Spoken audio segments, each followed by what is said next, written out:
Hello, everyone. Welcome back to the Contact Lost WTC Studio. We're doing this live from the World Team Championships, where we are slowly getting to the end of round four, which is the first round after the teams got out of their groups, which means we are now in the Swiss system, and we have plenty of very interesting matchups. We have plenty of spicy matchups, and we are here to cover them for you. Hopefully, you have had the opportunity to see some of the games on the streams that we are doing, which probably some of them have already finished, some of them will be finishing soon. So we have Joe from War Games Live, we have El Cobrador, we have Target Priority for German speakers, and we have French Wargaming. So some of those games are still ongoing, as we can see from here. But many of the games have finished already. So we are here to report on how some of the teams are doing, and maybe to speculate a little bit how the games are going to end. So I'm Tomek from Contact Lost, as I mentioned. With me, I have Nathan Henning from StatCheck. Doing furious stats over here. Exactly. So he will cover all the furious smoking numbers. Yeah, exactly. So some interesting insights into how specific factions are doing, be it Tau, Imperial Guard, Orcs, or what have you. So we will have all that for you. And to my right, your left, I have the other Nathan, Nathan Roberts, also from StatCheck, I can say. Yeah, who is here to give us the in-depth analysis of the games, to give us the latest updates on possibly the scores, and then to give us some speculation on how the matchups might potentially end. So I'll start with you, Nathan. You've done some walking around, some floor walks, so to say. So you have had the opportunity to speak to your team, but I imagine also to the coaches of some other teams. How is it looking? So, if we start from effectively what's closest to us to further away, we've got England versus Austria. This seems like it's going to be very, very close. It seems, from what the coaches have told me, it's between an 89 and a 91 on the current predictions. A couple of games are going a little bit against us. So England, I should say. But then some of them have gone well, like the one you probably saw on stream ended up going kind of the opposite way to you would normally think of the Matrix, Imperial Knights into Death Watch. You'd normally give that to Imperial Knights. Absolutely. But in the way it actually turned out was 14-6 to Death Watch. Do we know, before we go to any other matchups, do you know what was like the defining factor for NAS's win in this? Before we, I mean, in our previous entry, we mentioned that it's a very dense table, that it might be playing to a disadvantage for the Imperial Knights. Was that actually the thing that was the most impactful? Yes, I believe having that board choice made it so that, because the four massive L's are in the middle of the table, it made it both very difficult for the Knights to actually score their points, score their cards, and then it was also very difficult for the Knights to get actual line of sight to anything. Right. Before Naz had the chance to, I believe, kill all the little bits of scoring and drop some of the little Knights. So the three big Knights are just stuck in a corner, not being able to do so much. Right. He scores a decent amount of primary, but I think his cards were. So it seems like it was played really smartly, and like Nas took advantage of the table the way it was expected. Was that also something that you were predicting in your matrices for a game like this, or was Imperial Knights always on top? So on the lighter tables, the IK normally wins about 13-14. Okay. On a heavier table, I believe the prediction was either like an 11-9 to the Death Watch or drawish. Yeah, it's kind of drawish. But as the game goes through, if you do get a little bit lucky and down some of those baby Knights that do the scoring, or even some of the big ones, I think he killed in a Trapos quite early on with Oath. Got Deep Struck some Hellblasters in, Deep Struck's Inceptors in, and indirected it as well, and he managed to drag it down. So that's quite an impressive feat. But yeah, and that obviously swings the match quite a lot, because it's quite a scary list with probably the best shooting three This has got a Canis and two Atrapos, Mhm. which are basically all the same weapon. It all explodes, flat 4 damage. It's super scary. All right, so that We do was. have Go on. a couple updates from our field reporter, Fantastic. which are coming in So, for yeah, all kind of the big matchups. I so- forgot to mention, we don't have Typhus here. There's only the three of us because Typhus is actually doing the field reporting for us. Although we won't have him on camera just because it didn't work out the last time, but we will have the written updates that Nathan is tracking for us. So we're going to skip over England versus Austria since we just got a pretty detailed report on England versus Austria from Nathan. Does look like, according to Typhus, that Poland looks like they are going to get about a 95-ish win. Yep. Which jives with what I was hearing from both the coaches from the team. I was doing my own check-ins. USA versus Germany, the both coaches are predicting a draw. And they're telling their players to push, so there's room to swing, which also jives with what I was feeling from them. It never really kind of left kind of the middling area when I was talking to coaches, so maybe there's some room for some swings. The only scores that we've really seen reported so far for them is the Chaos Space Marines is a Demons, which was an 8-12 with the United States losing that one. Okay. And then Grey Knights winning their matchup in the Necrons 13-7. It's really just the two that we've seen. I'm guessing that that's kind of the anchoring point for a lot of that stuff. You need to send me the link. Oh, it's at the bottom. All right. So you click the link. In the meantime, the American Grey Knight list was a surprise when we first saw it. Have you done any predictions to it? And did the Necrons, because I understand that they were playing against Necrons, is that a favorable matchup for the Necrons, or did something happen there that we don't clearly understand? 13-7 was for Grey Knights. Yeah, that's exactly. Cool. So my question is, when you pair Necrons into Grey Knights, should you expect a win? And then what happens to get that upset of 13-7 the other way around? I would have kind of expected a draw. Mm-hmm.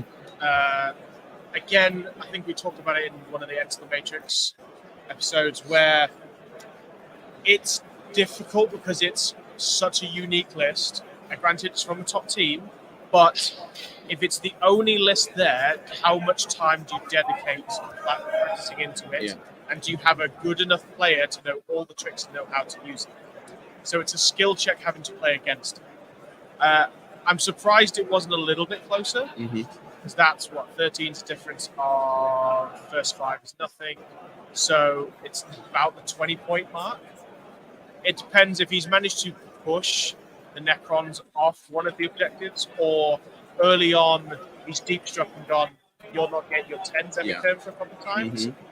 Then okay, yeah, I can see how he's pulled away some points. But it might be more likely that the GK is a lot better at scoring the cards because it can bounce around all over the place. So maybe it's a couple of turns of Necron's going to be getting 5 for primary, GK get 10, and get a couple of cards going. Yeah, some secondaries coming their way. All right, what else? Next, we have France versus Australia, which is looking like a draw, but actually in favor of France currently. Okay, so that's switched. Yep. It was looking for Australia. Said they were very confident. Yeah. When I was passing Matt Morozoli's table, it was like an hour ago, Denise was also there, and then Morozoli was doing something along the lines, "It's not going well." I will also say though that right underneath that message also says that the Australian coaching staff are confident that they can pull it out, which I'm actually going to kind of split the difference on this one and say if both the French coach are confident and the Australian coach are confident, it's that they're going to draw. Probably. I'm gonna be the guy in the middle who says they're going to draw. So we have major teams playing one another: France, Australia, Poland, Sweden. In matchups like this, are draws actually expected, or would you expect that one team is going to get like a bigger advantage and the difference is going to be bigger? In previous years, where the meta's far more established, you were able to look at some teams and go, yeah, they're very favourable in this matchup because they have these specific arms. Okay. Here, with the addition being so kind of new, the established hierarchy of how matchups go isn't quite set yet. Okay. Like, we definitely, opinions from England are different to opinions from France, different to opinions from the USA. Yeah. Where we might think, I don't know, Chaos Knights doesn't beat GSC, but actually the results have shown that they're actually quite good against GSC. They've had positive results over the general. Also depends on the build because different teams approach it differently, but yeah. Yeah. So it's kind of one of those, it's hard to predict the rounds now, but in this particular mission, because it's quite drawy, I did expect even some of these top teams to go into draws. Okay. Right. The next update is Canada versus Denmark. Looks like a draw, but one of the mirrors is kind of flipped on them. When I went over there, it did look like one of the matchup, this specific matchup that I think we talked about, that their Chaos Space Marine player for Canada lost 18-2 to their equivalent in Denmark. Norway seems to be losing to Belgium currently, which jives with what I was seeing for scores. I think Belgium had reported something like 59 points already from 3 matches, so a 20, a 20, and a 19. Good stuff. New Zealand says that their matches seem to go towards the win, which jives with what I've heard from a couple of New Zealand players as well. They're looking at like a 95-ish win, like a right around. Okay. Scotland is definitely a draw, but the Scottish team are pushing for a win, which is very interesting because that means that those other games, so they had 59 points from 3 games again, from Innes, their captain, who's also in stat check, somebody asked. Brian had gotten a 20-point, and then their guard player had gotten a 19-1 win. That's Ben Jurek, their loaner, to replace a 6th player. So that they must have had some equally big games responding to Scotland. Next, we have Iceland. They're kind of on the winning side of a draw right now, so a lot of these are looking kind of draw-ish for this round so far. Yeah. Currently, from Typhus, that it looks like we're getting maybe an 89-point win in the England matchup, which is very close. So that's like 1 to 2 points, really kind of in there, kind of between a win and a draw. So that's how many games are still ongoing? Like most of them are still ongoing. 1, 3, They're at least 4. Yeah. So we're checking trends. One of the things I want to tell everybody on the stream is that when you walk over and like look at a table, unless it's Eldar like tabling somebody, or like one of the sides is like one model on the table, it's very hard sometimes to draw conclusions about board state. So mostly what we're doing when we're going around doing news reporting is we're chatting with coaches, we're chatting with players, and trying to get like a little bit of lean one way or another. Because coaches, like most of us when they're doing these games, unless they're very confident about a result because they've just gotten 5 20s or something in their back pocket, are usually willing to kind of like be a little bit conservative with their estimates. The next prediction is that Poland looks like a 100-plus win. Like I said before, that jives with what I heard from both a Polish coach and a Swedish coach at the same time to me. They both were talking to me at the same time, and they kind of agreed that where it was going, which is...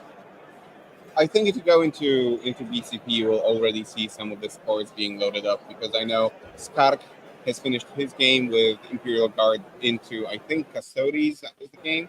So, I'll try to pull some of the points in just a second. Almost through our field. But that was like a solid win. Pumba, I heard it was a draw with his Thousand Suns. So I guess the team got the results that they were looking for. Like Pumba told me during one of the conversations that we had that this is exactly just as planned, you might say. Just as planned. Yeah. Spain thinks it's going to be a draw, but the Dutch think that it's going to be a win. That jives with kind of what I was hearing from both coaches. When I talked to the Spanish coach, he was like, yeah, it's going to be a draw. When I talked to the Dutch coaching staff like a few minutes before, they were thinking that they could still pull it out. So we'll be keeping an eye on it again. Mm-hmm. Like some of these it's always like that last game. Maybe there's a swing. I'm just looking right now because I see the back of Lesiu, who is the Polish Space Marine player. I think it's looking like it's the last game that is going on, and they're like, I don't know, seven or eight people around the table just looking closely at what's going on. So we will be waiting, keeping an eye on that table because it will probably be the score-defining game of that matchup. The next piece of reporting is the Australians are still happy, so morale is high, even if maybe it's a draw. Yeah. Or if France is right, it's a loss. That would be interesting to hear. So just a question that popped into my head: if a team like Australia ends up with 2 draws, Yes. do they still have the possibility to win the event? It would then be reliant on other results. It would be very mathematical. You so would to say. assume no. Uh-huh. You would assume to podium, yes, that's still very much hard. But to win would be unlikely unless they were to then go on and beat the other teams that were in contention. Okay. Like you could still win, but it's no longer in your it's not dependent on you anymore. It's No. more dependent on how others perform. I think what's interesting so far is looking at all these teams around the top table is, apart from maybe Poland versus Sweden, nobody's made a statement. Yeah. Nobody's gone, oh, wow, USA has smashed Germany. Mhm. That's not happened yet. France and Australia are super close. Everybody's looking like draws. Mhm. It's one of those, nobody seems like the obvious favourite yet, which is nice because we've had it in the past where Germany and Poland are going to win it unless somebody does a major upset. I will say that, Poland is always kind of like a perennial favorite, right? Yes. To always place and or win the event. So it's no surprise that they're kind of coming out strong. Since historically they kind of always do. They're like the best, second best, I think, performing country overall across all events. It might be first. They might be the best. Definitely a thing that many people in the know say about the Polish team year after year. It's like a gatekeeper of the event. If you can beat Poland, you can finish first. If you cannot beat Poland, if you don't have the tools, it's going to be really difficult to come at the top. Yes, literally, the 2 years England won it are the 2 times we beat Poland. Exactly. The 3 times we lost to Poland, we did podium. Simple. There you go. So we have Luxembourg with a big win over Cyprus, so that'll be their win of the event. Congrats. Germany thinks they maybe can reach a draw, so this prediction is kind of leaning further and Towards further the loss. away from Germany. Yes. But they cannot win based on the points that they have right now. The only thing that they can do is pull out a draw. So they need like an 11 to get the draw. Yeah. Okay, so a technical question maybe, but in a situation like Germany's, where some of the scores already, and that you probably aren't going to, you're going to struggle for a draw, and then your captain, your coach, whoever, comes to you as a player and says, you need to push in order to get a draw. What does it actually mean, start pushing?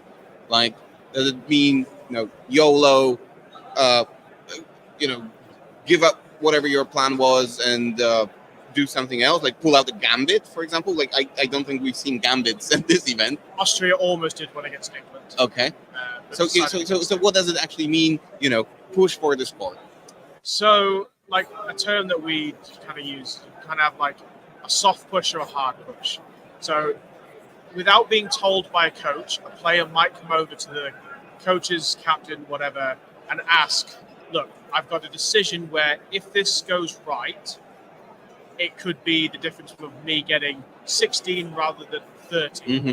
But if it goes wrong, I might get like 11. So that's like not a huge risk. Right. But it still could be impactful for the round. Then you have something where it's maybe more of a hard push where you go, okay, I can maybe sit here for 7 and just play for a draw. Or if I go full launch, full send, if it backfires, I might get 2 or 3, but I could get like 14, 15 if it goes well. So it essentially means take the risk. Yes. It basically depends on the level of the risk. So normally if you say, look, should I push for this? Your captain's going to turn around to you and say, what's the flip side? What's the downside of this? Yeah. How much will we suffer if... Yes. Like if it's like, I could get 2 or 3 more points, but if this goes wrong, I lose the board. He's then going to get another 30 points on primary. I now lose 14-6. Obviously, it's not worth it. I will say we just got word in that England's projection has dropped to an 86, which is tie territory essentially. That's so that it's looking very drawish now instead of a close win. We are hearing that for the Spanish and the Netherlands game, we're looking at maybe an 100-point score win for the Netherlands. Actually, Wow. That's so that's impressive. kind of That's changed very differently. That's a statement win over Spain. Based on the scorers that I'm seeing so far come in, that kind of jives with what I'm seeing. Taroxer lost 0-20. Oh, wow. In his matchup against Chris Clayton. So that was Thousand Suns versus Custodians. Yes, which we had originally thought might be kind of a skill-dependent matchup when we were talking about it, and a potential positive matchup for Thousand Suns. Went very hard against Thousand Suns, it seems. Nice. Which I don't think we've seen before at this event. Usually it's the other way around. It's a Thousand Suns actually having a good play into Custodies, or am I misinterpreting something?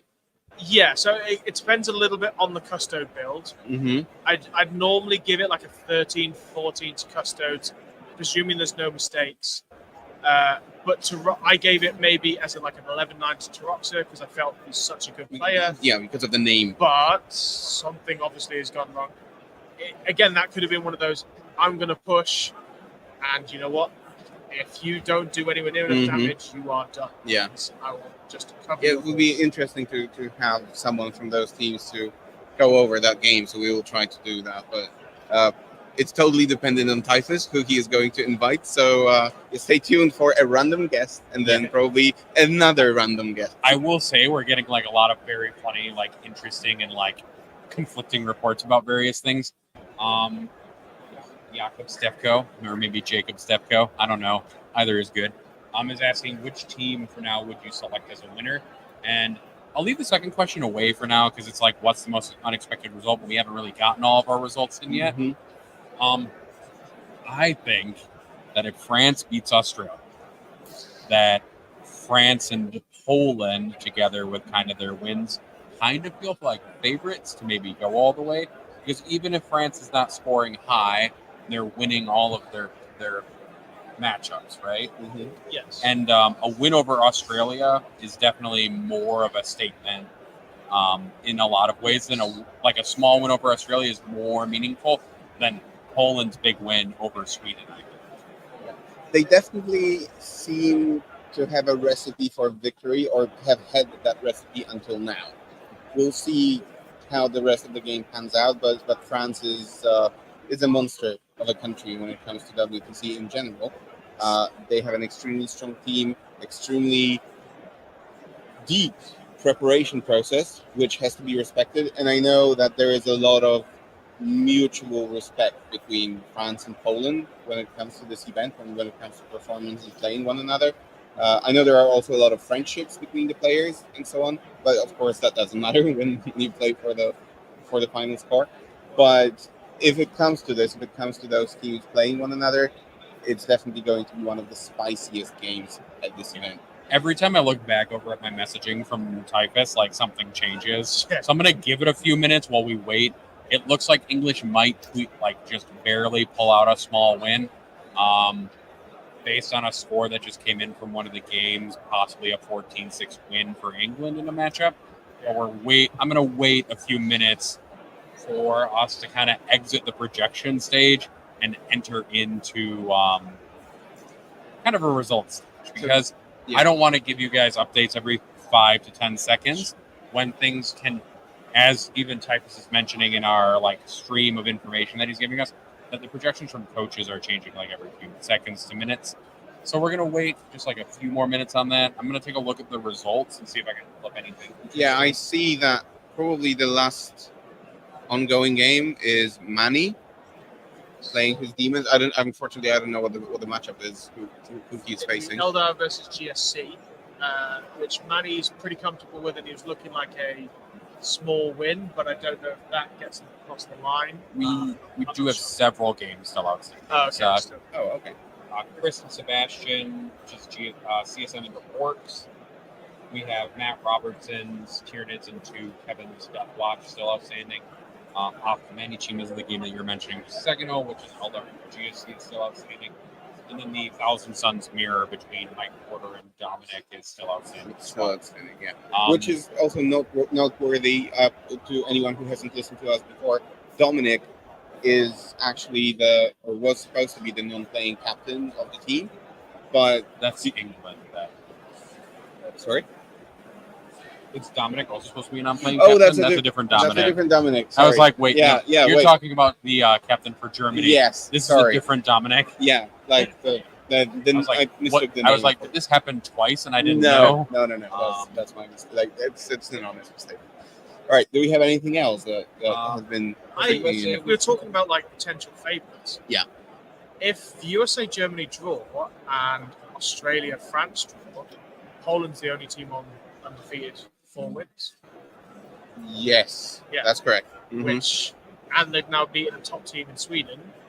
You could argue they might actually be the front runner favourites at this point. Yeah. And nobody would disagree with this. They are always going to be one. No disagreement from me whatsoever. Yeah, strong performance so far. They haven't done anything that would allow us to doubt that it's not possible. But then again, as we said, there are multiple strong teams. It is possible for a team that draws to actually reach the top spot at the event still. So it doesn't have to mean anything. It's happened pretty rarely. It's like, 4 times in WTC/ETC history that the team that's won it has been undefeated? I can only think of 3. Poland were the first to do it. USA did it. In Germany? I think Germany's done it once. Can't think of Quite 4 possibly. times. So Yeah, it's most of the time, you're not going to be only wins. You probably are going to have at least 1 draw in your record at some point. If you hit podium or you win the event. Yes. Because you think last year Australia won with 5 wins, 2 draws, or 6 wins, 2 draws? We're about to get a sudden drop with scores and estimations in just a little bit from Typus. While we wait for him to type all that up, because he's putting it in Facebook Messenger for us, so I'm assuming it's going to take him a few seconds. Yeah, I imagine he's now running between the tables like little Speedy so. Gonzalez. He's getting his steps up. I picture him just sprinting back and forth as we all turn to look for him. Should give him a little flag. Yeah, exactly. Just put a balloon on him. We'll find him. And Canada and Denmark's is very close. There aren't any super big wins in outside of some of the predicted ones.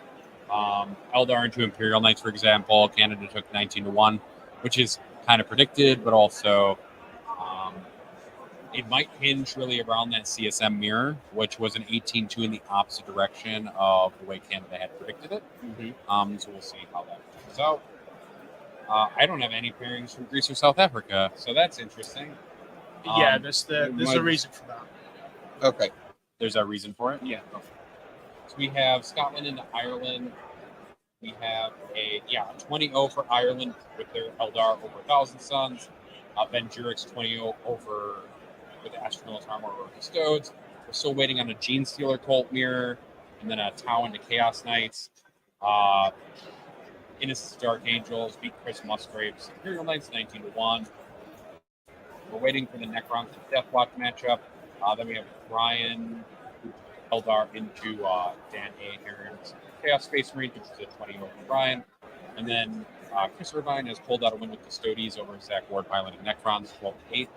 So that looks like we're really hinging across those 2 last unreported matchups still. One of which is very volatile, that Gene Stealer Colt matchup.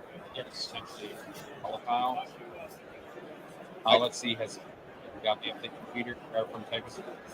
Do we have the while you're looking, the Germany versus USA Eldar? Let's take a look and see if that's actually popped in. I don't think I've seen that.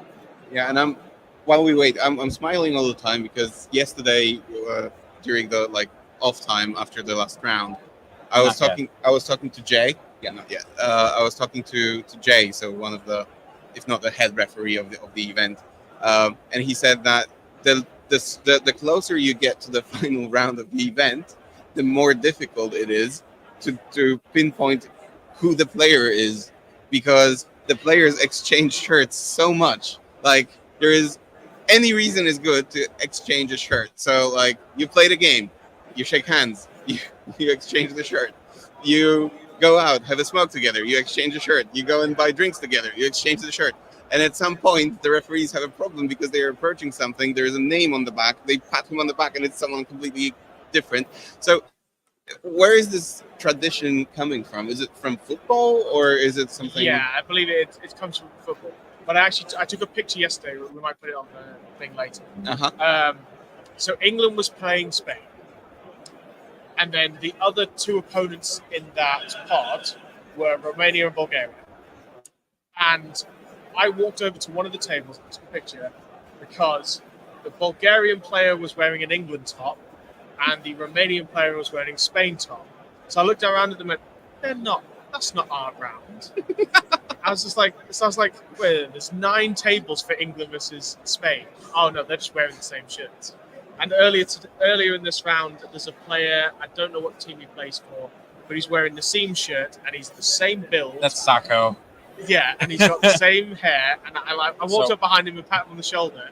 And I'm glad I didn't do anything like I'd normally do with my Team England mates, because it probably would have been a hate crime, a sex crime.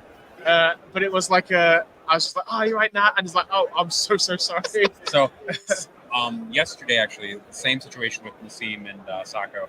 I was walking through, and I was just walking through like the last round of the day. I was like walking by.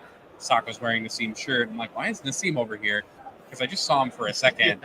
And then they were both next to each, and like towards the end of the third round, after doing coverage and talking to people all day, I'm lucky that I have 2 to 3 brain cells to rub together at that point. And so I was like, that's really weird. And then he waved at me, but he didn't do what Nassim usually does, which Nassim is also a very huggy kind of guy, so he usually comes up and gives everybody hugs. But so I was just confused. And I managed to figure out it wasn't Nassim, fortunately, but only because 3 brain cells decided to fire at the same time. And then today, this morning, before rounds, they were standing next to each other in each other's jerseys. Yeah, it just makes everyone's life a little bit more difficult, but it's a wonderful tradition. I mean, some of the WTC players for the Polish national team, they come to events in Poland wearing those shirts from the WTC, and I'm just jealous. I mean, the collections that they have gathered over the years are significant to say the least. And like, I haven't seen Pumba wearing the same shirt twice. So I have to make sure to get one of those Polish shirts. So normally the practice is when you finish the event, all the scores, they do the award ceremony, and then everybody does like a little mad scramble to try and go and grab shirts of other people. This year, it seems to be a little bit more people are grabbing the shirts that they want ahead of time. Mm-hmm. You ideally trying to get a shirt for a team you played against. That's always nice. Mm-hmm. Or if certain teams have really, really nice shirts, or they are like winning or podium teams. Or the size. Or they have the size. For me, it's usually the size. Or I find the biggest dude in the Finland team, or I find the biggest dude in the Luxembourg team, which I did last year, because they have an awesome shirt. They do. Yeah, with the line across it. Mm-hmm. So, yeah. And then some teams, like, I'd imagine, not to throw too much shade, but Scotland will probably have most of their shirts left to get. I don't think most people are going to go and try and get those. Or if you're me doing commentary, you just kind of look around patrolling for shirts and hope somebody's feeling extra nice. And then, like I said earlier, you sometimes have the difficulty. I'll never get a Spain shirt. They're all too healthy. Annoying. Or you could be like Joker and just approach Team Norway in the lobby of the hotel and just like, hey, so, no bias or anything, but I would like to wear your shirt to the stream. And then never give it back. And then Norway's captain was like, oh, you don't have to do that. We can actually, if you give us your names, we can print them for you. Aww. So, I mean, smooth, right? So I will give us some updates real quick. Poland is going to win 103-57. Manny needs an 8 in order for there to be a win there. And it seems like he will bring more than 8, so England should win kind of a squeaky win. Yeah, might get to 90 if we're lucky. According to Denise, who we had on earlier, it's very tight in all caps, which tells me that he's nervous. Which you don't see very often. Like, Denise is very, like, his mood is very hard to shift. So it's something it must be cooking. Germany's Gene Stealer Colt apparently needs to take 2 turns in less than a minute, Yeah. which sounds to me like that might go Usually not. Orcs. It's starting to look up for the United States currently, so maybe we're going from a draw to a small win. 82-78 for Denmark in that matchup, so they're going to tie. Is it worth explaining what happens when you do clock out? Yeah, absolutely. We should explain Yeah, what happens I when don't you think clock it's out. Why don't we explain the clock policy and then Yes. what happens when you clock out? Yeah. So each round is about 4.5 hours, with the first half an hour being allotted for pairings. Then the rest of the time is for the players. Now, it stayed at 4 hours because we weren't necessarily sure how long 10th would take, and that's what it was last year because 9th games were particularly slow. Mm-hmm. But it seems to be that very few people seem to have time issues at this event. So usually you should start with about 2 hours each on your clock, and it is the player's duty to, as you are doing anything in the game, it is on your time. That also includes constantly changing the clock for things like Questions. Yes, rules queries. If I roll my dice and say you now have to take 15 saves and it's an invuln with filler pains, things like that, you actually swap the clock back to the other person to do saves. Or you swap the clock back for them to do their attacks in the combat phase. Yeah. With the idea that for fair play, both people have a reasonable amount of time. Now, what can happen is one player might have 40 minutes left on their clock. The other person has basically run out of time. Maybe they have a horde army. Maybe they've had an issue with... Or maybe they are simply a slow player. Yes, or maybe they are a slow player. So what happens when you clock out? Before that, referees have to know that when you're on 25 minutes and you have at least 2 turns left. At that point, you need to be starting your turn 5 with 10 minutes remaining. If that is not the case, and you actually run out of time, what happens is you are not allowed to do anything voluntarily. Mm-hmm. So that means you can still score primary if you are on the things, on the objectives, but you cannot move a model. The only thing you can do is roll saves. You cannot fight back. And ideally, you need to have a minute to take your saves. Mm-hmm. But including you can't do anything voluntarily, that means you can't even take filler pain saves, because that is a voluntary save. Yeah. So you are literally stuck there. You cannot score secondaries, even if it were to be the case where you just stand on on the the center objective. and Mhm. it just so happens that you scored a card. You're not allowed to draw cards at all. Okay. That's what they said in the captain's meeting on the Thursday. Okay. So There's some hugging and things going on the United States side based on some cheering. A little light. Looks like Nathan's going to win his matchup 18-2, which currently is putting them in a 1-point win if they follow along with the rest of the matchup for projections. So we'll see. Typhus thinks that the U.S. has it, with Jaime getting more than estimated, and the German GSC player not having enough time to figure his puzzle out. So it looks like the United States is going to take their matchup against Germany by a very slim margin. I will talk about chat real quick. So we will do some stats and other stuff a little bit later for factions. Okay. We're going to try to pull some people in for interviews and stuff and talk some more about the inter-team stuff. And you may watch me get really distracted repeatedly and eyes widening and stuff like that as results come in. Because, numbers. Yeah, numbers. But we're going to talk about some of the tech piece armies a little bit later, and then we're going to talk about some more tech piece armies tomorrow. So I know some people are more interested in some of that and less interested in me nattering on about how Eldar broken would be delayed. I'm going to go back to Typhus's messages because... Okay, so while you... Wow, Yeah. actually, this is pretty good. I can't read that. What does it say? U.S. orc need 13, if I read correctly. Okay, the U.S. orc needs 13 points for the United States to win. So they're already on a draw Yes. by that logic.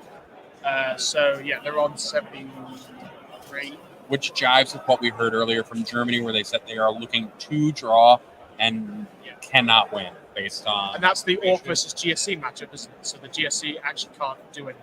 They're currently counting the last score right now for the Germany-USA match. So we will get something in just a little bit. I will say that France is confident about the draw according to Typhus, and the Aussies denied a comment. So Ooh. that makes me feel that France's confidence in their draw is true. Possible, yeah. That their confidence is warranted, I suppose. Yeah, there's a lot of commotion in that part of the hall. So 87 for Which- United States, Is that the final score? as they count up so far. Oh, So that sets up Poland, USA. yeah, so that's a win, right? Yeah. Very By tight. 2 That's points. a tight win, though. one could say that's what the final should look like. Yeah. So we have USA versus Poland most likely for next round. That's going to be that's going to be a huge matchup.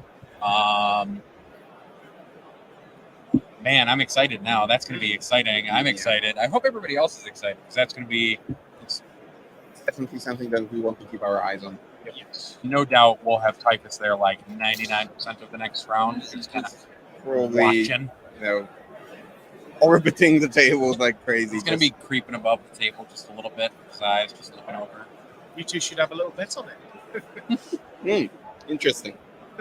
Maybe not a tattoo, but something else. No. That's No, not a good we'll price. think about it. Yeah, we'll think about it. I actually like to consider myself like not favoriting anybody in particular, to be honest, but we can think of something. Right. So yeah, we'll think about it. So before we get any other comments or messages from Typhus, coming back to the death blocking topic, isn't this what happened in the final of the War Masters then? Do you have any knowledge about that? Because I think Fred was playing Thomas. So Fred from Germany was playing Thomas from Austria. And I think that's exactly what happened with Fred. Yes, I believe that is what happened. It's unfortunate when somebody does clock out, but you are responsible for your time. I believe they were given, I think, longer than we actually have the rounds here. Mm-hmm. But there was a point where the round had to, so that the game had to end because you had to go to captain's meetings, you had to go, because they're both playing in the event today, one for UN, even though Fred's German, and the other for Austria. So I believe it was the case that they had to call time on the event. Fred ran over his time. That meant, I don't think the actual score was for the Austrian player winning by 1 point, Yes. but he got to 1 point extra, and I think that's all you have to do. Yeah. You've run out of time. Yeah. But yeah, it is, especially with something like Eldar, it is on you to manage your time. If you spend too long deploying, because I believe that took an hour and a half to deploy. Which is That's insanely long. craziness. Yeah. Realistically, it should take more than 30 minutes. You don't have that many units to decide. And again, that's the point of what chess clocks are supposed to do. There's maybe this little bit of argument that death clocking somebody is unsporting, but in fairness, the clocks are there to protect players who are not at fault for the game. Yeah. Running over time. Yeah, absolutely. So- If just one last comment, if you want to hear more about death clocking, weaponizing the clock, because this is also a concept that exists, we did an episode. I think the first episode of Creme de la Creme was with Jay Middlecote from UKTC. So he is the head judge or head referee here. But we did an episode with him talking specifically about that and how the WTC approaches clocks, what is the policy regarding clocks at this event, and then how the WTC is, managing the rules around clocks to do exactly what you said, to protect the players who have done nothing wrong, and we just want fairness across the board, and clocks are there to bring that in. So go and watch that episode because it's really interesting. I strongly recommend it, and Jay is just a joy to talk to and to listen to. So head on there when we are done to check out more about the death clocks. Nathan. Now we have a final for Spain versus the Netherlands, which is 81-79, so that's a draw. That's a draw. Okay. I mean, almost a perfect draw. Yes. Almost 80-80. Mhm. We're waiting for United States and Germany to count something up still. Apparently, there might have been some incorrectly entered scores, so we're going back. They're very apparently going back through. I say we because I mean we as in me and the refs, basically. Yeah, but those things It takes happen and are natural. Like there is a lot of stress at this point, and you need to get everything right. So it comes as no surprise that maybe the refs are getting involved to just keep tabs on everything that is going on. Especially when it's that close between two teams that are like Yes. favorites to podium or potentially win the event, it makes sense to take the first and second team of scoring in pods and make sure that all their scores are.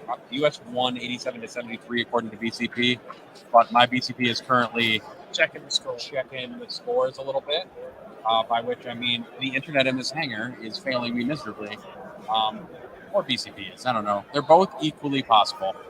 Equally responsible. New Zealand wins by 90 something, so New Zealand is going to win their matchup. That's very I cool. think New Zealand is going to get promoted. Highly likely, and they deserve it. Yeah, BCP. Rough day. Maybe you all at home need to stop refreshing it so that I can refresh it. Yeah, this happened a couple of years ago where we had the website kind of got over-jammed and it was hard to log on. Mm-hmm. Stop trying to DDoS attack the BCP by refreshing it every couple of seconds. So yeah, we're just kind of waiting. So looking a little bit into the future. It is official now. Germany has lost their game against England. Germany has lost. Okay. So it is also now official, I guess, that Poland will play United States. Unless there's a winner between France and Australia. Okay. So unless France wins. So then it would turn to... France would be on 4 out of 4 wins. So would USA, so would Poland. But if France and Australia draw, then it's definitely USA-Poland. That's the only two that have gone forward. So then we would see Poland playing the USA. Yes. If Australia or France wins, we would see a change only to that. If France, or it's only if France wins, correct? If they draw, France is on 3 wins and a draw. Australia's on 2 wins, 2 draws. Which is actually, that's difficult. They're effectively a loss down now. Mm-hmm. Which you would see England. I don't know if it's actually been decided yet. It looks like Manny's still playing. But yes, the Netherlands, Spain is 2 wins, 2 draws. So, it would actually mean that England would likely play Australia, or if France drew with Australia, then it's England, France. Some big cheering about something. Everyone crowding around Manny's table as they're counting, apparently, just to make sure that result is final. But at this stage of the event, for having a couple of major teams, if like Australia, Spain, Netherlands all have 2 wins, 2 draws, that's people are losing points already.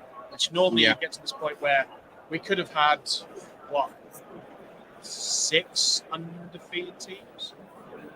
Yeah, I think it's not unprecedented. Yeah, 4 and 4 wins. We will say that we just got a result in from France and Australia, with the French taking that 13-7 against Nidhord. So we're just waiting on a little bit more, but that seems to drive home that it's going to be a draw even more so at this point. All right. Yeah. So we're still waiting on that. I'm going to take a look at the scores for everybody else who's not France and Australia for a second. Yes, I'm sure someone's tired of me talking about it. 20 other nations here. Which one? Poland versus Sweden, like we said, is 103-57. Convincing. Anything over 100. Spain and Netherlands is going to be a tie. They're just waiting for one last score to be entered. Probably just double checking everything. But that jives with what I'm thinking. Quit interrupting me, England. I'm happy for you. I'm starting to get sick of those guys. The USA versus Germany scores are now in, so if anybody wants to look at them, they can. That Eldar mirror ended up being a draw, which is interesting to me because at one point it looked like the US Eldar player had just swept his opponent mostly off the table. But we did talk about how this can be drawish, and that is the first drawish Eldar mirror that I think I've seen in quite a while. France versus Australia, we're still waiting for some results to come in. Yeah, and Typhus is running towards England to find out what exactly. Luxembourg won 127-33 over Cyprus. Nice. It's a big win for them. Slovakia versus Czechia is kind of going into the last couple of seconds. But it looks like a draw from a cursory glance, or maybe a win for Slovakia. We'll see once it's summed in a little bit. Romania and Iceland are going to draw. Iceland 82, Romania 78. It's a lot of draws. It's a very drawy mission. Malta's going to beat Ireland based on the initial. Wow. look at this. But we do still have like 5 games out of 8 left to report. They just have they have a couple high wins in the early 3 reports. That's actually a bit of an upset. Yes, definitely. Wales and Latvia are almost finished. They are finished. It's like a draw based on what I'm seeing. Maybe with a Wales win, I'm going to wait for that to get totaled. Canada did draw Denmark 77-53. Greece and South Africa will now draw, and we now see their pairings. It is 84-76. Interesting to see how many wins there actually were this round. Scotland won. Oh, nice. 93-67. So good job, Scotland. Their push for a win has ended up working out. Norway and Belgium are still out. I think in Switzerland we are waiting for a sum, but it looks like a draw based on a cursory glance, but we'll see how that ends. Lots of draws this round, guys. Croatia and Bulgaria. It's like all 20 O's at the top, 2 each. Okay. And then a 16. So, and then another 20 and a 17. So that's definitely going to go to Bulgaria based on the differential. So Nathan, a question to you again. If we have a mission like, WTC, the refs, the organizers, the captains forum, let's call it, they get a say on rules and multiple other things as well. Now, seeing that there is a mission like this one that induces or, creates a situation where you can have so many draws, do you think that before the next year, there's going to be a discussion between the captains, for example, to not include that mission in the mission pack just because it doesn't explain anything, it doesn't bring anything because there are so many draws? So the way you use that, there's some wild stuff happening. France might win by a point. Yeah, which is absolutely wild business. Australia's players appear to be pretty upset. So we will wait to see how that turns out. Manny apparently drew his round 10-10, but he got what he needed. Was enough. It hinged essentially on Nassim flipping that stream game. Yes. His flip of that basically took a draw away from. They probably would have won that if it had matched more of what their pairing said, which probably was closer to an 18-2 for them instead of the way that it ended up going for England. So that took a win for Austria down to a draw in Austria's favor. A draw in Austria's favor to a win in England's favor. So. Yeah, sorry, going back to the mission. Yeah. So there is a place for drawing missions. We've always had them in the rules pack. In previous editions, it was take the relic, or it was those kind of missions. Mm-hmm. I think the ideal use of that particular mission, or this mission that we just played, would have been round 1. Yeah. So it gives the chance that top seed versus bottom seed at least have a very drawy mission. At least in the sheer concept. Whereas what we actually had was probably the biggest snowball mission, where if you got, say, the last turn or whatever, to take that 15 points, that's 3 game points. If you do that 5 times, that's over 5 games, that's 15 actual points, correct. Which is huge. So realistically, I would have maybe put the drawy mission in the pod and then leave the potential devastating one out. But what they've tried to be careful of is, France only beat USA because it was the stupid mission. They're trying not to have any of the silly missions that they have where it makes it so matchup dependent in that mission. That's why we have so much chilling rain across the... Yes, it's pretty much I think the final 4 games, all the Swiss games are all chilling. So there's no modifiers, little things that like are mission annoying, modifiers. and the missions are relatively plain. I think the final round is go play a bog standard out the box 40k game. I think it pretty much is that. Which is good. Yes, which is where it kind of should. Nathan?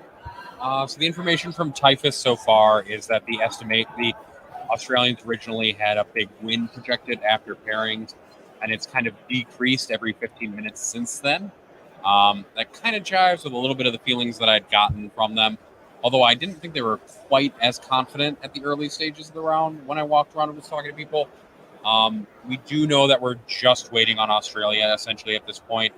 There's a lot going on over there, so we're waiting for that. We'll get word from Typhus as soon as that kind of gets squared away. And then we'll talk stats or something, or we'll have an interview with somebody at some point. Probably not from that situation.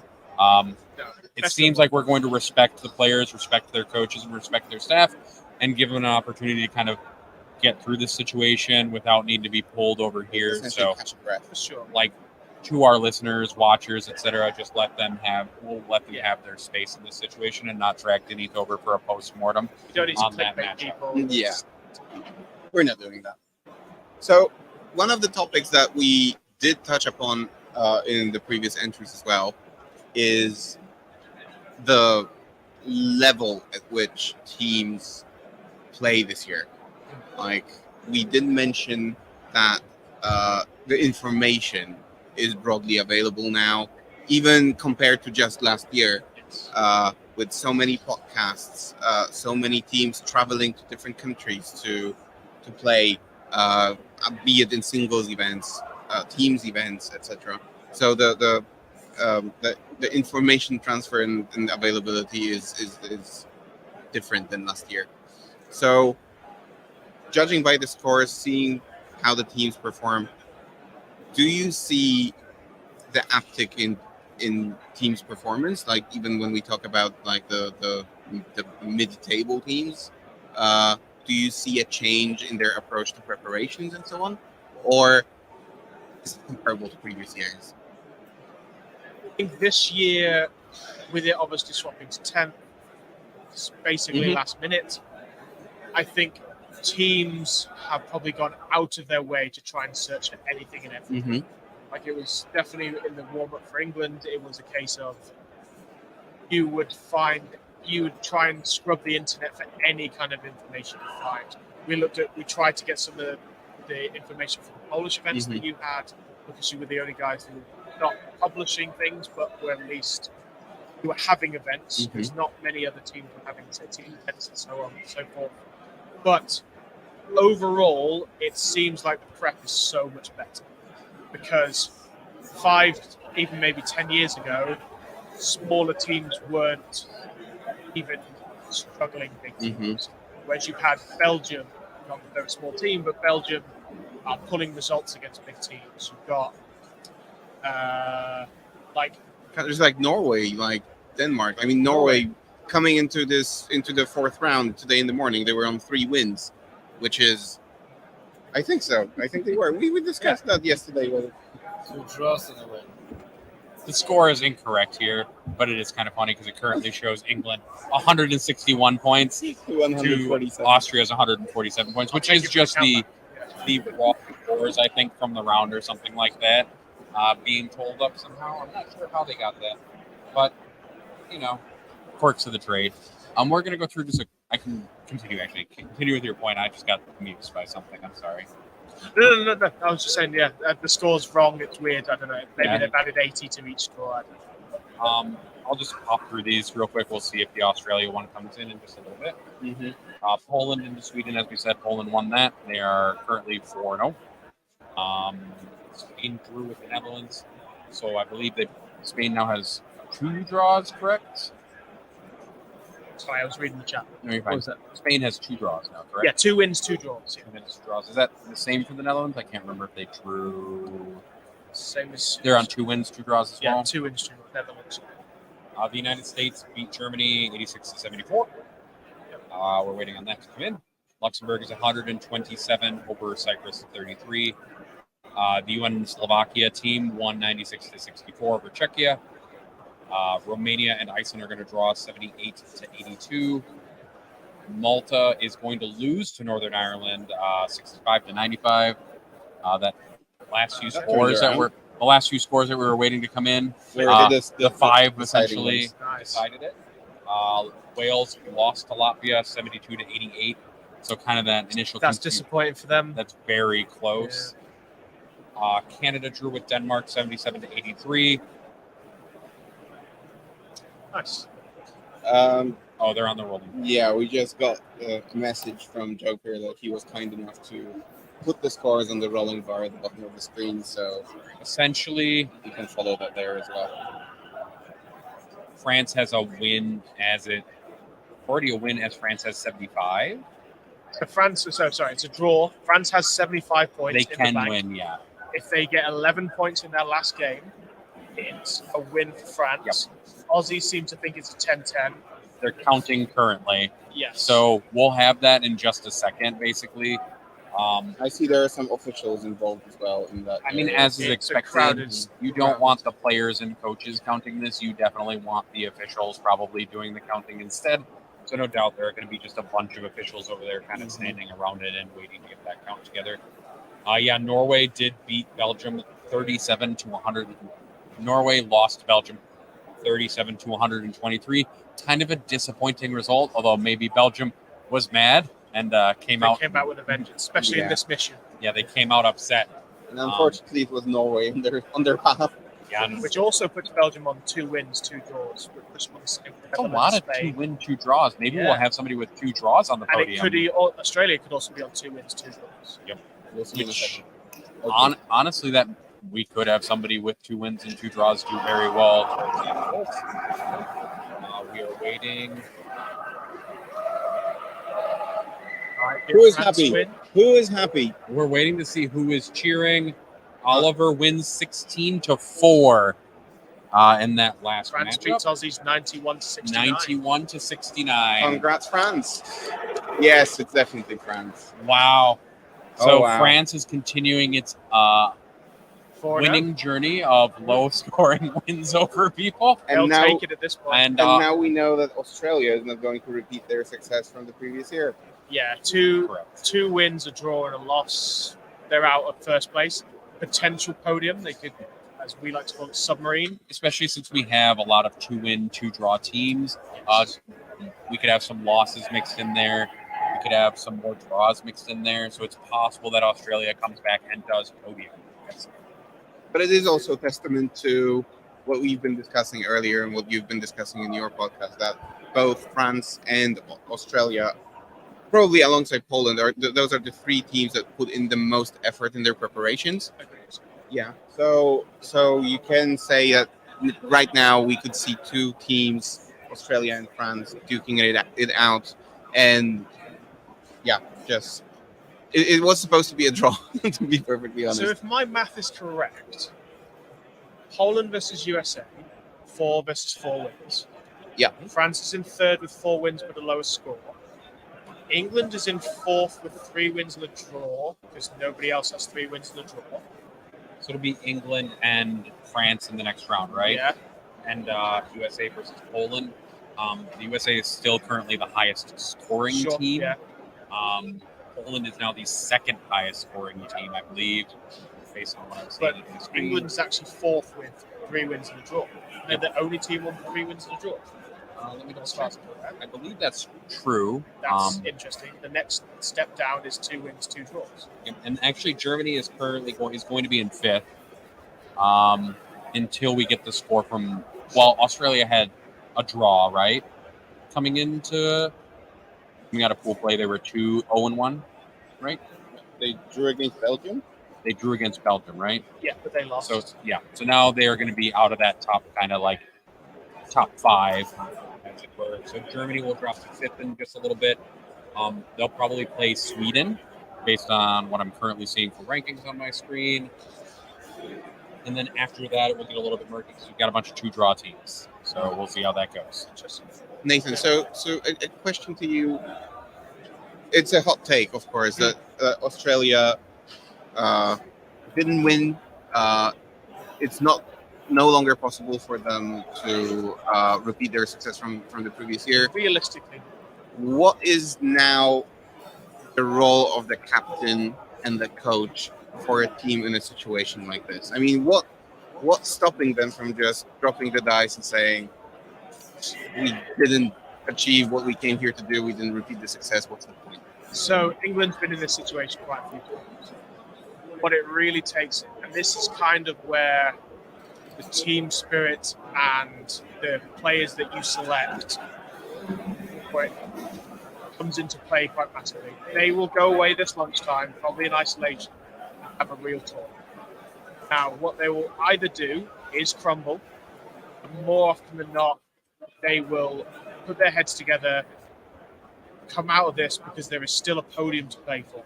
If they win their next 3 games, so that's 4 wins, a draw, and a loss, they're still in for probably a 3rd place finish, and their differential is good.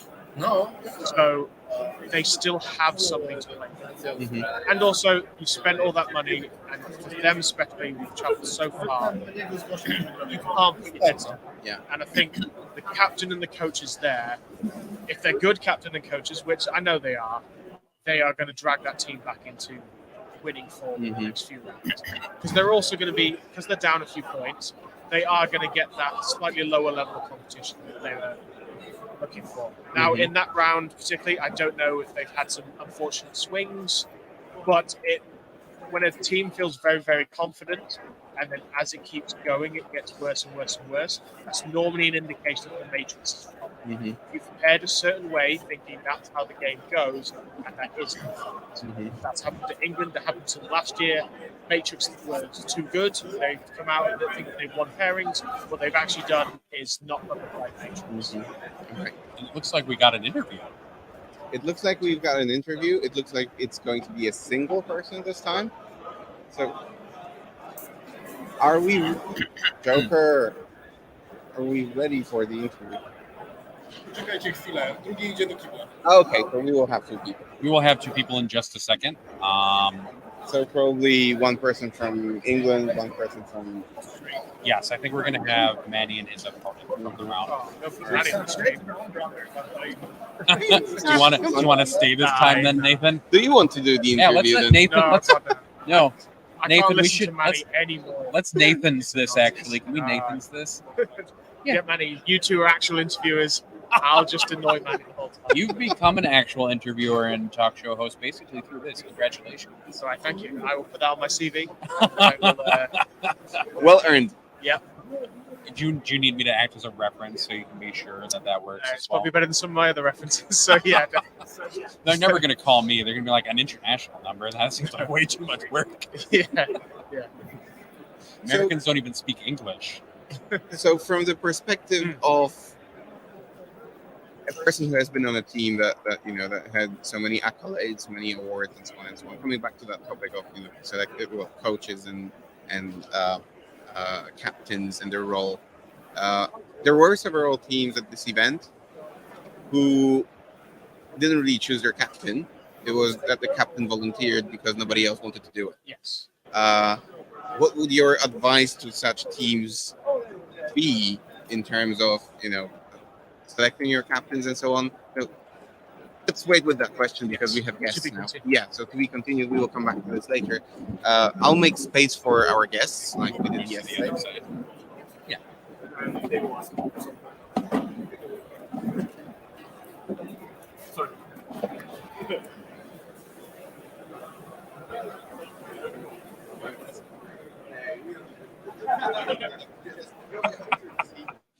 Well, sit one of these 2 seats. Come on. Please take a seat. Join us at our new guest. Just the mic so that we speak with this one. A little closer. Yeah. Bolter looks cool. Yeah, the Bolter looks cool. The Very chainsword cool. looks Yeah, cool. we definitely Oh, were that's given cool. some pretty solid props for our table this Yeah, time. we even have what do you call them? Slaneshi pincers that you can put on your Oh, hat yeah, and just run around with them. Yeah, The snippers, yeah, from the photo, yeah. yeah, so it's amazing. All right, guys. So before we go into the interview, why don't you introduce yourselves? I'm making that face because Nathan always yells at me that I don't. He usually gets Introduce too the players. excited and then stops with actually getting names or anything for people, which is fine. But we want you to introduce yourselves to our viewers now. Awesome. Well, my name is Manny Chima. I'm playing for Team England this year, and I am the Eldar player. And I am from Glasshammer Gaming. Go check us out. Cheeky plug. No, absolutely you should. I'm Peter from Team Austria, playing obviously from Team Austria. Got no special club. Fancy. Just here and being here with my GC account. Juicy the call. So it looked like it was a draw based on On the nose. Yeah, the nose. on Oh the man, nose, yeah. wow. So why don't we? What were you thinking when you first got the pairing? We'll start with Denmark, and we'll. Did you say Denmark? Austria. I messed everything up. Yeah, if we can kind of ask you to either move the mic closer, Nathan, or we get closer. I'm very sorry. So why don't we start with what you thought when you got the pairing and kind of what your expectations were, and then we can move. Yeah, you can share. The expectation wasn't this high, to be honest. I think everybody's accepting the Elder at this tournament. Just okay, they will bring points to the team, and each team we face, there will be at least 3 to 4 armies designed to counter the Gene Stealer card. As a Death Watch, the Orcs, for example, and even Money's list should be or is tailored to handle the Gene Stealer card pretty well, to be honest.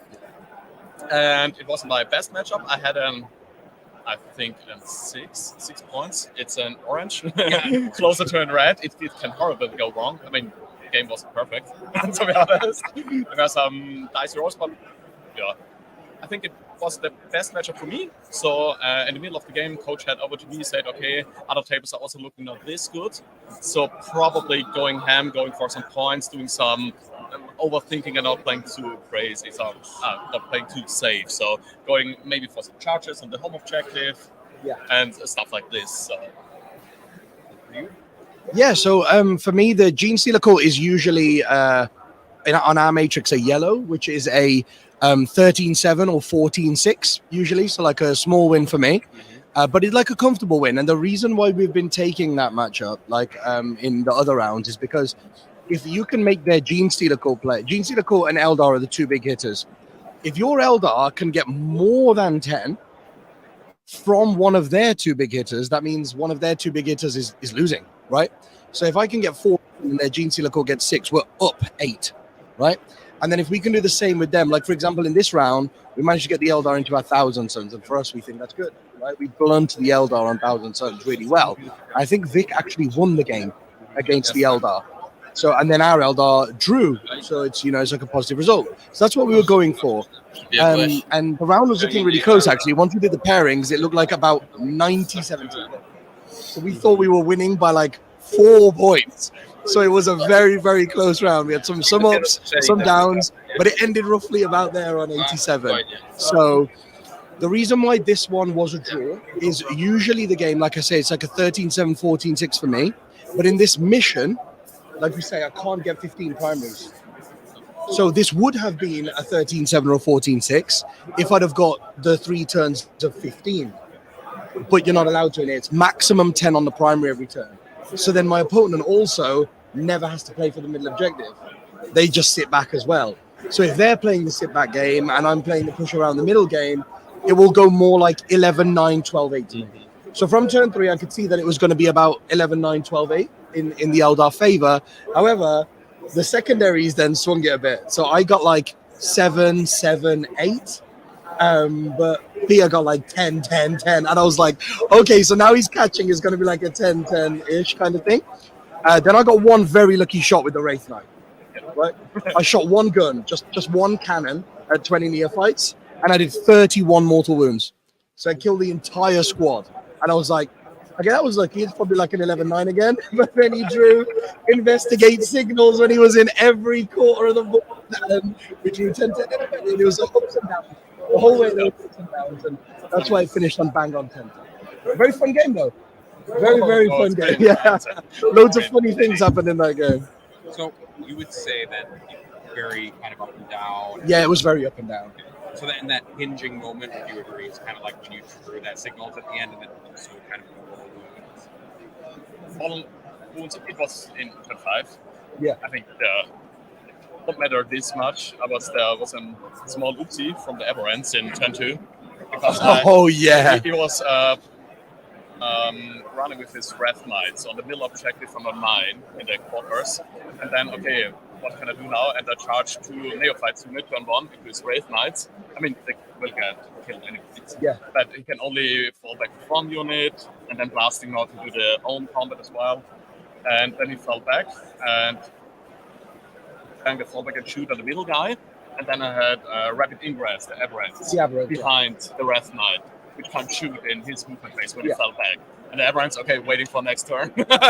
Waiting. And oh gosh, they missed. Yeah, the Wraith Knight got trapped there, and he only had 11 wounds. I was screening for fallback when I Phantasm. He's screening the Phantasms. The Wraith Knight couldn't run away.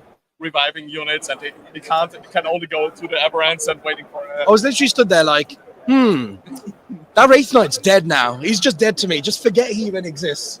And then, because he only had 11 wounds, so I was like, if I fail 6 saves, I'm dead. And he charged in quite cleverly with the Sapphire as well. So he could use the 2 CP strat for +1 to wound, because you've got to have 2 units in to be able to do that. I was thinking of, no, I don't need this. Yeah. And then I said, if this Wraith Knight will live, it will fuck me up. But just kind of saved it. Sorry, last 2 CPs. Last 2 CPs spent going in. Yeah. And he went in there, and he rolled 30 dice, and he got 2 lethals. And I was like, okay. But then he rolled like 14 1s and 2s. Oh. So he missed with half his attacks and got like 2 lethals. And then it gets better. He rolled the 11 or 12 wound rolls he had left, winning on 4s, 3 more wounds. So I only took 5 steps. I was like, I could fail them all and not die. Like, what? Like, so the Wraith Knight lived. Yeah. So that Wraith Knight lived and got me 8 points because I really luckily drew Assassinate that next turn, and the Saboteur was on like 1 wound. Yeah. So I was like, I can't leave the Saboteur alone for the whole game, and had to leave the Aberrants for 2 more turns. Killing the Wraith Knight only. So I slowed him down. I slowed like 2 units down by 2 turns and got 8 points. So the Wraith Knight living was a massive swing. Massive swing. I won't lie, like listening to you describe the course of this game, it just sounds like a wild ride. Yeah. Eldari Silico is a wild ride. It is a wild ride. Okay, I'm doing well. And then something I bought. Yeah. Oh. Oh, he's doing well now. So tell us about it, because this must be like fascinating from the perspective of your captain, coaches, and so on. Troublesome, but also fascinating in that they come to you throughout the game and they want to figure out how well you're doing or how well you're going to do. Now, what did your interaction with your coaches and captains look like? Because your game, I guess it was either the last one. Yeah. Yes. Yeah. So essentially, everything was hinging. The result was hinging on your game.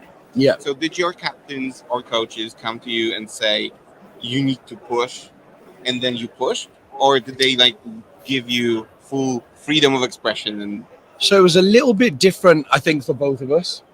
So because our team was on the winning side of it, we needed 9 points from me to win the round. So I didn't know that. I thought I still needed my 11, but then Robbo's game finished, and then I only needed a 9. So I was planning on 11. So I was literally about to burn the middle objective, wasn't I, to get additional 5 points. And I was like, okay, I need to like push, but it was a risky move. So I was like, okay, if I need to do it, then I need to do it.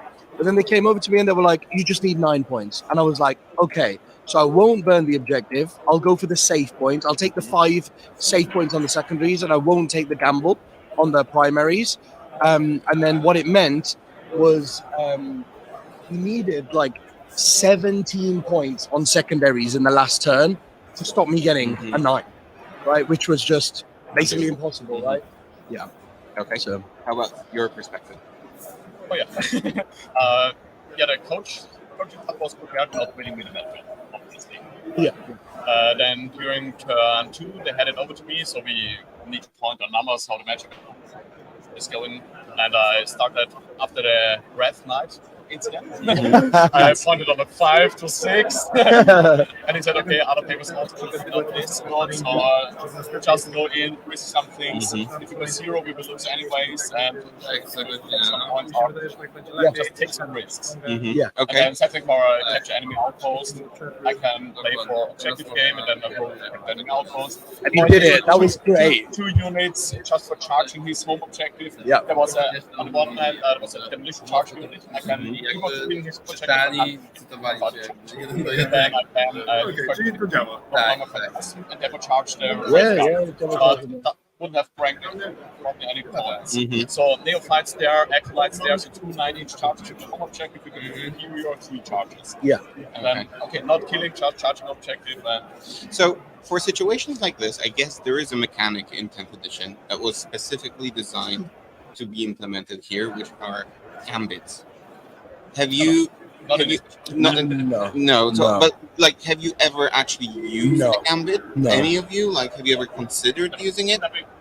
Yeah, considering is if you are in turn 3, then you will draw the card again at end of turn 3. And if you still got 0 primary, and turn 4 is also looking pretty bad for you. Yeah, then you can would do it. consider. Mhm. But our coaches staff told us if anyone of you decided or are thinking about a gambit, please head over to us. Yeah. Let's have a talk. They were considering one gambit in this Mhm. round, yeah, to be honest, yeah. You can always hold your objective in this mission and maybe 1 hidden, so 5, 10, 10.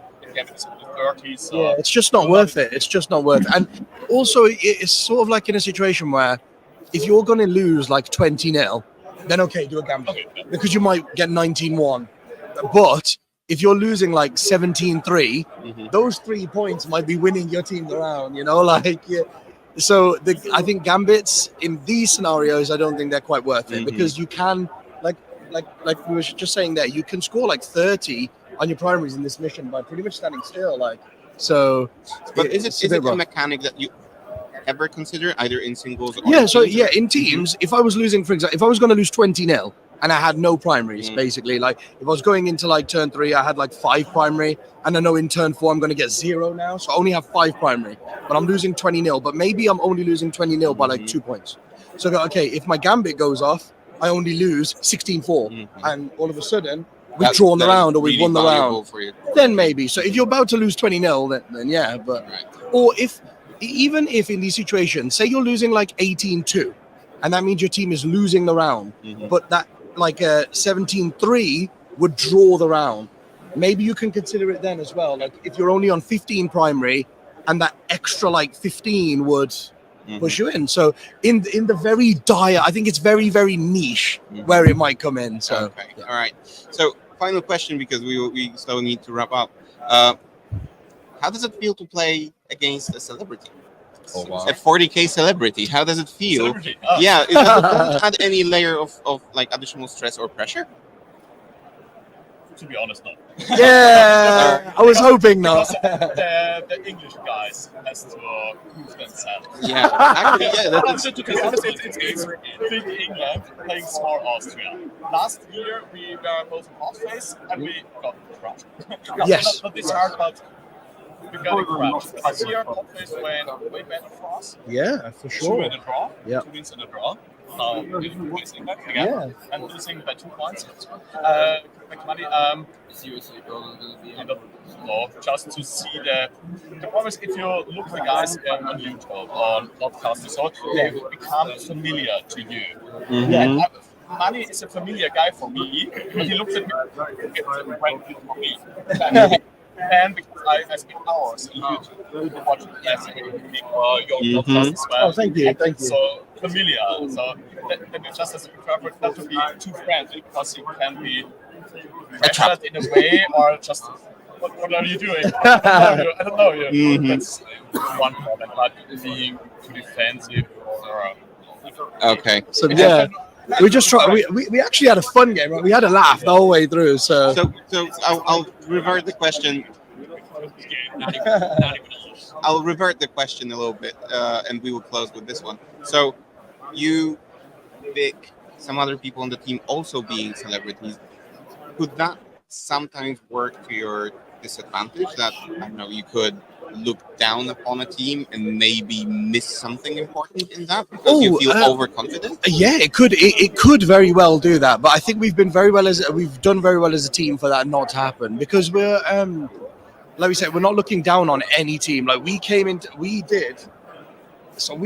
like 2.5 hours prep for this round last night. Okay. Because so Austria, like you said, like a small country from last year, right? But this year they've gone into the pod phase. We were seed 1 in our pod. They were seed 3 in their pod, and they've done just as good as us. So we were like, these guys are gunning for it this year. They are very good. And they won the singles event.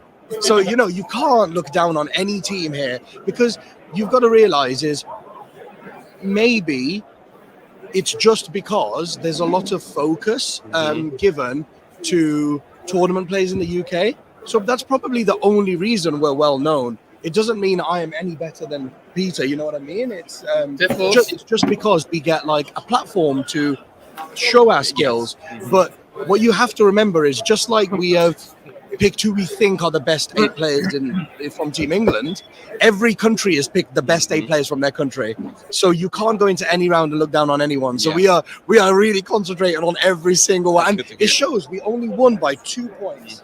You know, like they were absolutely fantastic team, and I think it was an absolutely great round. Thank you so much. And I think it's a fantastic summary to end with. So we will do just that, gentlemen. It has been a great pleasure. Thank you so much. Thank you so much as well. Cheers, guys. Thank you. Thanks. Cheers, guys. Thank you. And to everyone out there who might be still watching us, we thank you for being with us. That's the first thing.